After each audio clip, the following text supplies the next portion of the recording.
What's going on, everybody? This is DerekJ Speaks, and today we are talking about AEW Dynasty live from St. Louis, Missouri, their first Dynasty pay-per-view for AEW, and a damn good one, topped off with a tremendous moment for one Swerve Strickland becoming the very first ever black AEW World Heavyweight Champion, defeating Samoa Joe in the main event of this show in what was a very good main event. Not a tremendous, over-the-top, bombastic match, but very straightforward, simple match that Swerve came out on top. The finish saw him hitting a huge powerbomb on Samoa Joe off the middle rope, I think, or maybe it was the top rope, but clearly he was setting up for a big avalanche stomp on Joe, but it kind of got botched. He went overhead, but quick on his feet, got back up, hit the power bomb, and then went up top, and he was savoring the moment, basically. And then he comes down, hits the diving swerve stomp on Samoa Joe, gets the 1-2-3, and Samoa Joe, his reign as champion, as good as it was, it is now over, and the reign of Swerve is officially begun. And I couldn't be happier. Swerve Strickland is insanely talented. He is an incredibly talented professional wrestler. He has been for many years. I was first exposed to him as Killshot in Lucha Underground many years ago, like a decade ago, basically. And I've seen him in various promotions over the past few years. Never really got a huge opportunity in any other promotion that he's been in until he arrived in AEW, where I knew from the beginning that if there is potential for anyone to become the first black world champion in this company's history, Swerve Strickland is the man who could possibly do that. And lo and behold, here we are. Well deserved for him. I'm not concerned with, is he a ratings draw or anything like that. And I've seen some people who say, he's just popular. He's just over because of his theme song and because Prince Nana has a funny dance. Swerve is over mainly because of a lot of that stuff. Yeah, Prince Nana does do a funny dance, and his theme music is really catchy.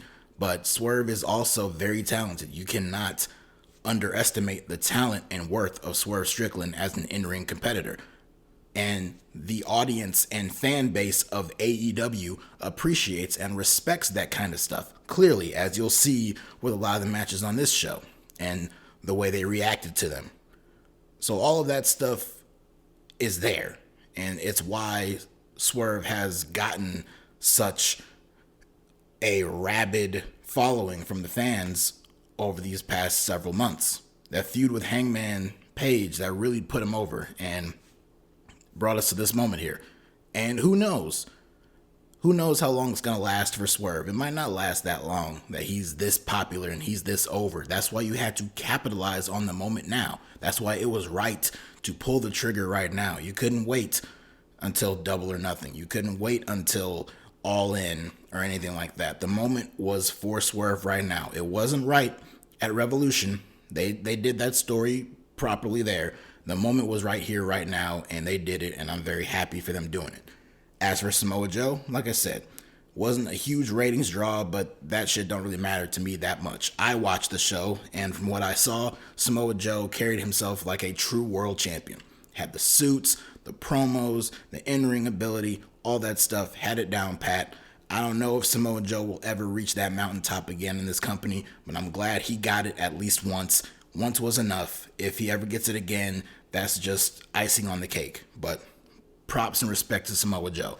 As for Swerve, it's going to be a big lineup for him to go up against, I'm sure. No real names come to mind immediately, but unfortunately, on the very night that he wins the championship, I'm already projecting the time that he will be losing that championship, and I think it'll be in about 4 months or so, 4 or 5 months, around the time of All In at Wembley, where I see him dropping the championship to one Will Ospreay, who in his own right had a very strong night on this show because Will Ospreay went one-on-one with Bryan Danielson in what was hyped up as a dream match on this show. They even had Justin Roberts announce it as a dream match. And man, when I tell you what, this definitely lived up to that hype. This was an incredible match. I don't have enough words and euphemisms to do this match justice. This was absolutely incredible. Let me start out the gate though. Is it the greatest match of all time? Is it the greatest pro wrestling match in the history of the United States? Or any kind of take like that I've seen online? For me personally, no. For other people, individual people who feel that way, good for them. I'm happy they feel that way. For me personally, it wasn't that great, but it was pretty goddamn good. And for me, it is easily a top candidate for match of the year, to the point where it's going to be very difficult to surpass this match as one of the best matches of the entire year.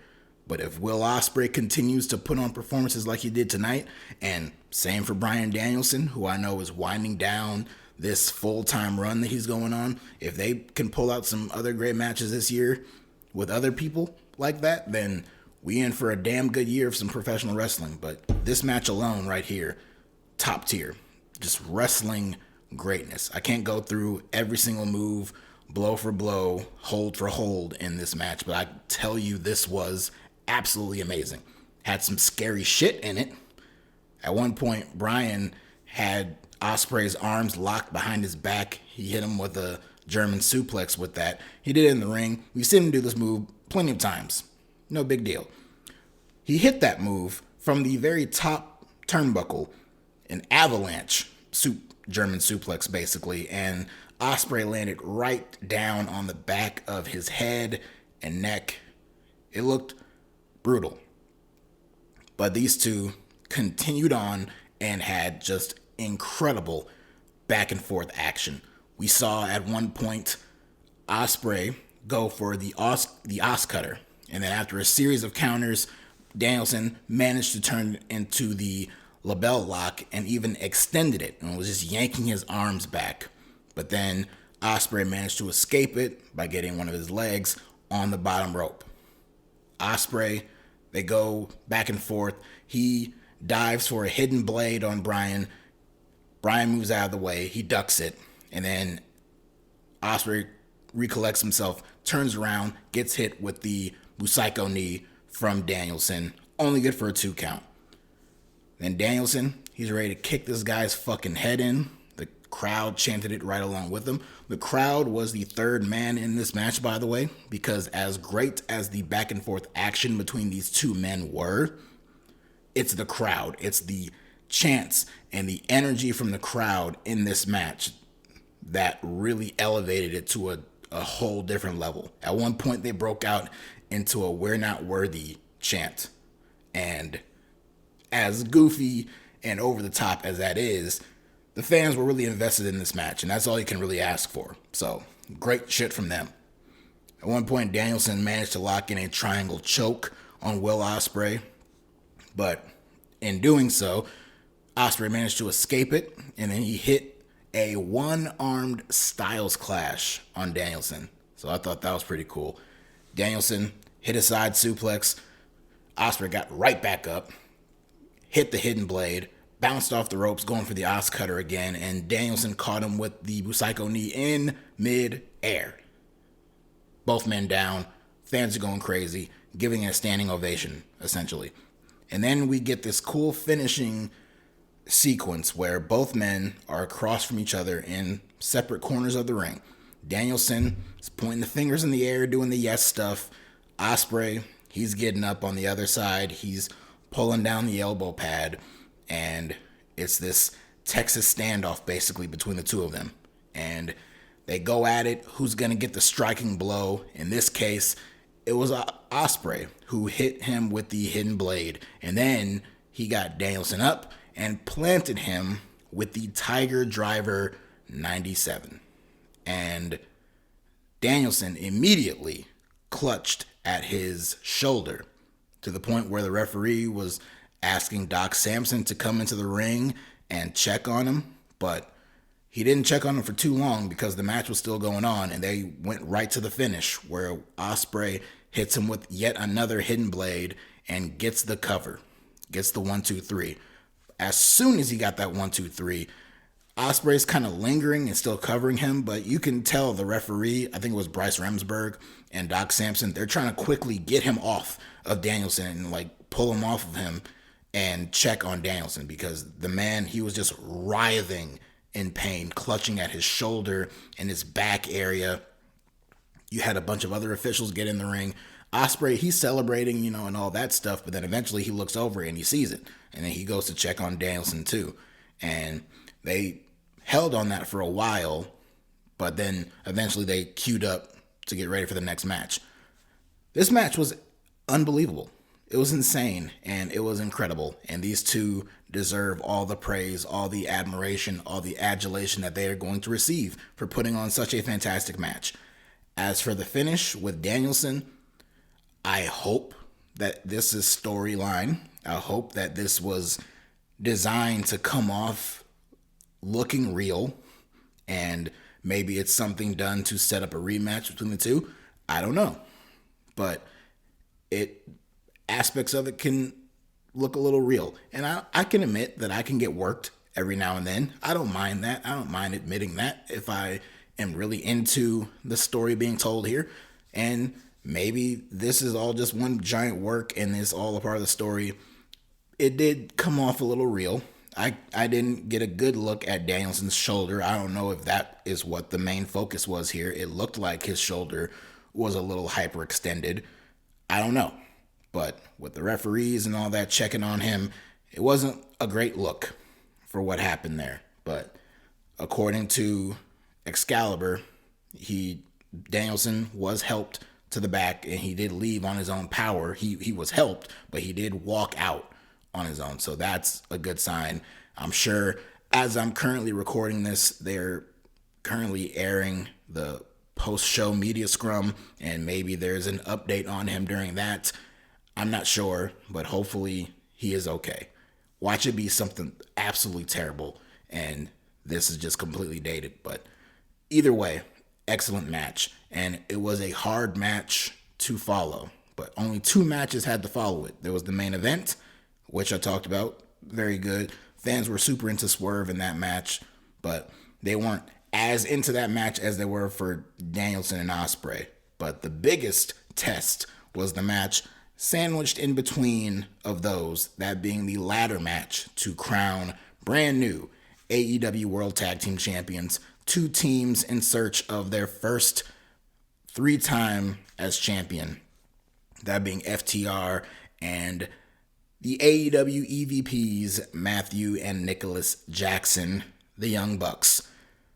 These guys went out there and absolutely destroyed each other. They had a war out there in this ladder match. They were beating the shit out of each other. Dax was busted open brutally. A lot of the big spots they were doing, it looked unbelievable, but the fans weren't really super into it. They were still coming off the high of the Ospreay-Danielson match, so they weren't extremely into it. But as the match went on, and quite frankly, as they did even crazier shit, the fans got even more into it. We saw tables introduced. We saw chairs introduced. At one point, we saw Cash. He rammed into Matthew and knocked him off the apron.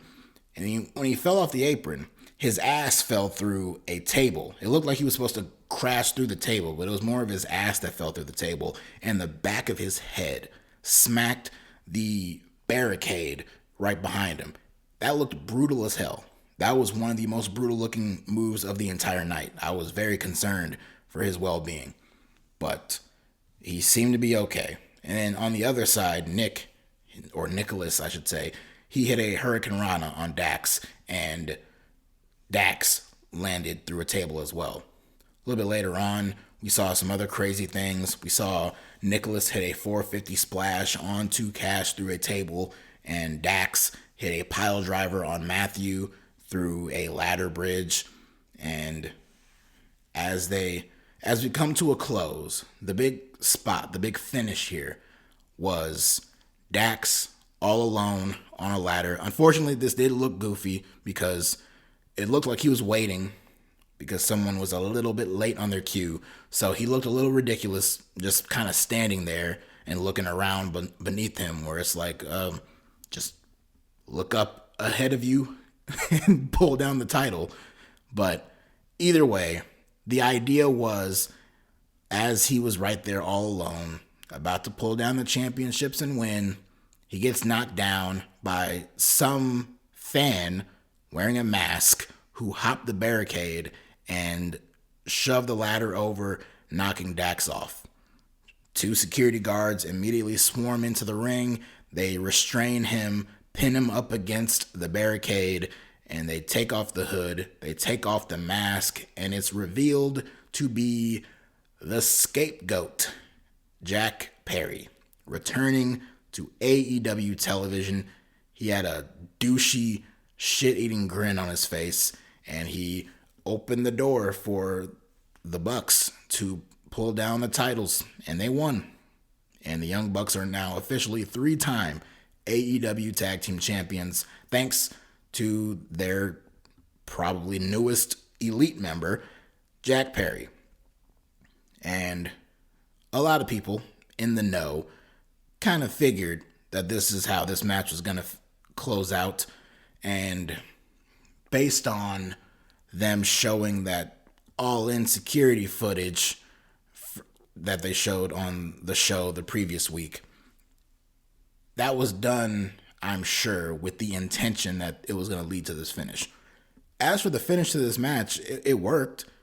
Bringing Jack Perry back into AEW and aligning him with the Young Bucks in the Elite makes perfect sense. It was a very logical finish. However, I must say, because I did not talk about the segment with them showing the security footage, the very real security footage that they forcefully tried to incorporate into the storyline, even with this finish, that does not justify them showing that footage. It was still very stupid, it was still very embarrassing, and it was still very unnecessary. You could have still done this outcome and done this finish, and it still would have gotten a big reaction without even ever showing that footage, which did no one any favors. It didn't do Jack Perry any favors. It didn't do CM Punk any favors because he's not in the company anymore. So, said my piece, that's it. The ladder match was great. The fans weren't all that into it. I, quite frankly, wasn't all that into it for the first, I'd say, 8 or 9 minutes of it or so. And then as it went on, it got better. So, great stuff here. But those were your top, 3 main events on the show. As for everything else on the show, you still had some pretty good stuff. We had a pretty good, decent match for the FTW Championship, in fact, between Chris Jericho and Hook. It wasn't all that great, and the fans were not very happy to see Chris Jericho, as you could surmise from their "Go home Jericho, go home" chants and their "Please retire" chants, which naturally led to a Chris Jericho victory. He threw everything he could at Hook. He hit him with a Judas effect twice, and Hook kicked out, and then he went to the outside, Jericho did, pulled out Floyd the baseball bat, and as he's waiting for Hook to get up, Hook is slowly getting to his feet, and he looks up at Jericho and just flips him off, and then Jericho just blasts him right in the face with that baseball bat. Ugly finish. In fact, there was an even uglier spot that happened earlier on in this match where Hook hit some kind of side suplex on Jericho off of the apron, landing him through a table, but Jericho's head kind of smacked the side of the table. It looked very ugly. Yeah, maybe it wasn't that bad in hindsight, but at the moment it looked pretty bad. But it didn't look nearly as bad as this baseball shot to the face was. It even got a huge reaction out of Taz, who was on commentary, and he stood up. You saw the fans kind of pop and go crazy for a second because they looked over and saw Taz just shoot up out of his chair when he saw Hook get blasted in the face with the baseball bat. But then Jericho goes over, covers him, and he is the brand new FTW champion. And after the match, officials and referees were checking on Hook, and Taz was even walking over there checking on him as well. And at that point, he had left commentary for the rest of the night. So that's how that was. But the match itself was pretty good. I can't really get overly excited about stuff involving Chris Jericho. And I had a feeling a victory was coming for him in this match. Didn't mean I wanted to see it, but it is what it is. The women. A little spotlight on the women on this show. We had a TBS championship match on this show between Willow Nightingale and Julia Hart, representing the House of Black. The match didn't really last that long. Wasn't anything overly significant, but we did have a great finish. Not only did we have a black world champion crowned in the main event, we had a black TBS champion crowned here, as Willow Nightingale did beat Julia to win the TBS championship.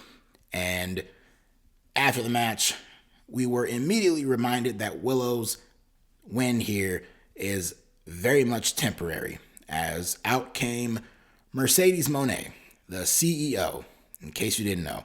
She came out there and the two of them went face to face because they officially have a one-on-one TBS championship match at Double or Nothing. Mercedes will challenge Willow for that championship. She called her shot. She challenged the winner of this match. Ranking system be damned. I know I saw Meltzer on Twitter, X, whatever, talking about how, this is kind of like in UFC where, yeah, you may have a ranking system, but if you have a big draw come in, sometimes you just award them a title shot, whatever. I don't need Meltzer justifying that. I would like for the company to justify that. It makes no sense. If you just focus on the world of AEW, it makes no sense. But it is what it is. It's a big match. There is history between Willow and Mercedes, coming out of Mercedes injuring her ankle in a match with Willow last year over the New Japan Women's Strong Championship or Strong Women's Championship, whatever it is. So there's history there. And I'm sure they'll play up that history in the build up to this match, and I'm sure it'll be very interesting to see. Hopefully it'll be something cool, because Mercedes has not really done a whole lot on TV since debuting in the company. She's cut a lot of promos, she's been on commentary, and none of that has been overly entertaining. So with there now being a very clear direction for her and a very clear feud for her to sink her teeth into, hopefully we can get a little bit more excitement with her segments. But the match between Julia and Willow, not overly exciting. The complete opposite was the AEW Women's World Championship match with Toni Storm defending against Thunder Rosa. This was a great match. This was, in fact, the best match I've seen either woman have in a very long time. It was the best match I've seen Toni Storm have since taking on the Timeless gimmick, and Thunder Rosa, for her, ever since she came back from injury, this is the best match I've seen her in. These two killed it. You had Thunder Rosa, she was fighting off the interference from Luther on the outside and Mariah May on the outside. Deonna Purrazzo, she made an appearance. She's had a loose-ish kind of partnership alliance with Thunder Rosa, although the two of them also bicker and get at each other's throats sometime too. Either way, she came out there and she went after Mariah May, but it didn't really amount to much of anything because Toni Storm still managed to win after the referee was distracted and had his back turned. Toni hit a low blow, and I use quotation marks for that. She kicked Thunder in, I guess, her downstairs area, and I mean, I'm sure it didn't feel good, but at the same time, it didn't affect her like it would for someone else. It didn't affect Thunder Rosa the way it would for Thunder Ron or something like that. But either way, she hit the Storm Zero and got the win, which was the right outcome because as much as I like Thunder Rosa, I did not see her as the woman to beat Toni Storm here. And I'm thinking they're going to keep that championship on Toni Storm long enough for her to either drop it to Mariah May or to drop it to someone else. And the only other name I can think of is a name that has not been uttered on AEW television in ages, that being Jamie Hayter, who went down with an injury last year and has not been back since. Hopefully we can get her back soon, and it will be great if we got her back in time for Wembley in the summer to win the championship there. But like I said, if not, then maybe they can just keep slowly building up this story between Toni and Mariah May until Mariah becomes a big babyface and she beats her for the championship. I don't know how much longer it'll take to get there, but I'm willing to play the long game if they are. Elsewhere on this show, we had some other good matches. We had a really good AEW International Championship match between Roderick Strong and Kyle O'Reilly. The match might have went on a little too long, but I thought the work was solid. It was some great technical, physical action between the two men, and we had an appearance from Wardlow in this match that didn't directly lead to the finish, but I guess they claimed it was a difference maker, whatever. In the end, Roddy hit the end of Heartache and got the win. After the match, we see the Kingdom, Taven and Bennett. They come out on the stage and they are wheeling out Adam Cole in the wheelchair, and Adam Cole miraculously stood up from this wheelchair and got a pretty big ovation. Not the same ovation that Linda McMahon got when she rose from her chair at WrestleMania 17, but it was still a pretty good reaction nonetheless. And Adam Cole walked all the way down the ramp into the ring, no issues, no signs of limping, and he got in the ring.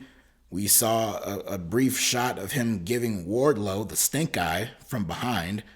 Wardlow had his back turned, he didn't see it, and Adam Cole kind of shot him a very dirty look, very disappointed in Wardlow for dropping that championship opportunity. In fact, the last time I was on here reviewing an AEW pay-per-view, I was reviewing Revolution, where Wardlow won the right to challenge for the AEW World Championship. Well, let me tell you what happened. He challenged for that championship like 2 weeks later on Dynamite, big business in Boston, and he lost.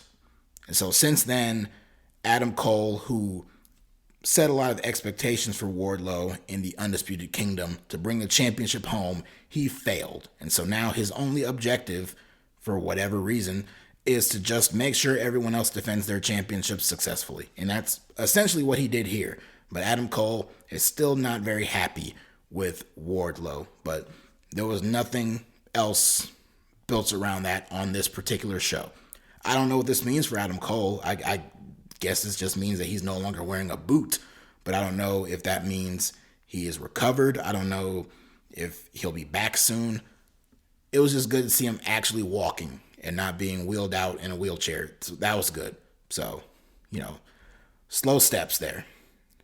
We had a trios match where the team of Adam Copeland, Mark Briscoe, and Eddie Kingston fell to the House of Black, particularly with Malachi Black spitting the black mist in Copeland's face and hitting him with the black mass kick and getting the win for himself, Buddy Matthews, and Brody King.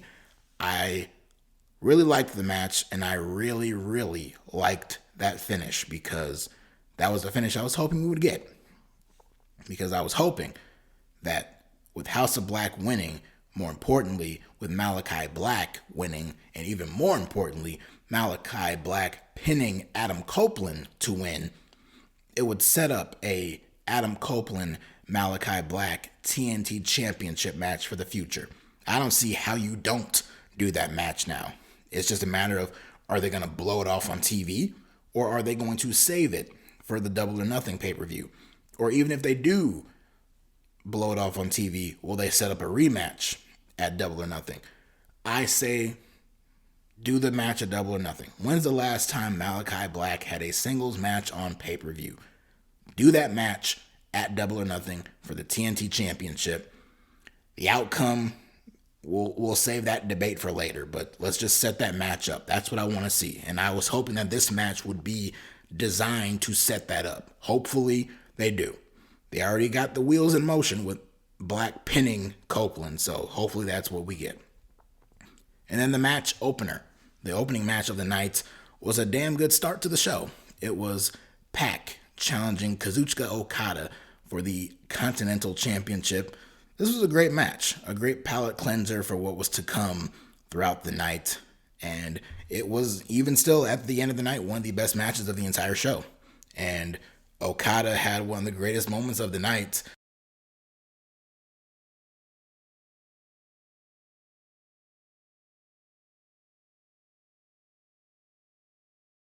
when he went to do the Rainmaker pose, and instead of going up for the Rainmaker pose, he just flipped off the crowd, who up to this point were cheering for him wildly, but here they instantly booed him and hated him throughout the remainder of the match. So I thought that was great. Heel Okada is just absolutely incredible, and heel Okada and his reign as champion will continue. As Pac was going up top to hit the Black Arrow, Okada was grabbing on the ref's leg and ankle to kind of stall Pac's momentum a bit. So Pac hopped off the top. He started stomping on Okada's face and all that. He goes back up top, hits the Black Arrow, but Okada gets the knees up, and then he hits the Rainmaker and gets the win. So still champion for Okada, and good match to open the show, and a good match that started the show. An excellent show. It was one of many great matches on this show. Like I said, it was very long. It is well after midnight that I'm recording this review, so that gives you an impression of how long this show was. But again, there was far more that I liked than disliked on this show, and we saw one of the greatest matches in the history of this company. I'll kind of limit it to there so people don't lose their minds, but it was an amazing match between Bryan Danielson and Will Ospreay on this show. And like I said, it is an easy contender for match of the year for me, and it is right up there among one of the best matches that I've seen and watched live as it happened. So great shit there. Next time these guys are on pay-per-view, it'll be Double or Nothing in Vegas next month. So hopefully they pull out a good show for that one too, and just keep the ball rolling. And good night for AEW. You know, they've taken a lot of shit recently, some to their own doing, but for tonight, I enjoyed it for the most part. So that's about it for me. If you like what you saw and you like what you heard, hit the like button, subscribe, comment down below, all that good stuff. Follow me on you know where, Twitter/X. Till next time, take care.